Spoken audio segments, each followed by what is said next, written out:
Нақтылай осы заңға сәйкес СМС хабарландырудың заңды негіз емес негіз болып есептеледі. Өйткені бұрыннан тек қана қағаз шақыру қағазы қолданса, енді 1414 нөмірі бойынша СМС хабарландыру тек қана осы әскерге шақырушыларды шақыру пунктіне келуге мәжбүрлейді. Ол кезде ол тек медициналық куәландыру өтеді, содан кейін шақыру комиссиясы оның денсаулық және моральды психологияның жағдайын зерттегеннен кейін оған байланысты шешім қабылдайды. Ескеріп айтсақ, ол тек қана моральды психология және физикалық сонымен қатар сотталмаған азамат болуға тиіс. Ер азаматтар 18 бен 27 жас аралығында. Енді СМС бұрыннан бастап ол заңды күшіне енбеген хабарландыру болған.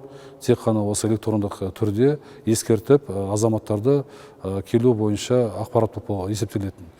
Шақыру қағазы әлі күнге дейін қолданылады, өйткені егер телефон нөмірі бойынша әлі СМС хабарландыруды кейбір себептермен жеткізілмейтін болса, қағаз шақыру парағы жұмыс орнына немесе жақын туыстарына табысталатын болады. Ағымдағы жылдың 16 шілдесінен бастап мемлекет басшысы мен әскери патриоттық заңнамаларға қол қойылғаннан кейін есептегенде 16 шілдесінен 60 күннен кейін заң күшіне енген кезде 16 қыркүйектен бастап заң күшіне енеді деп хабарлаймыз.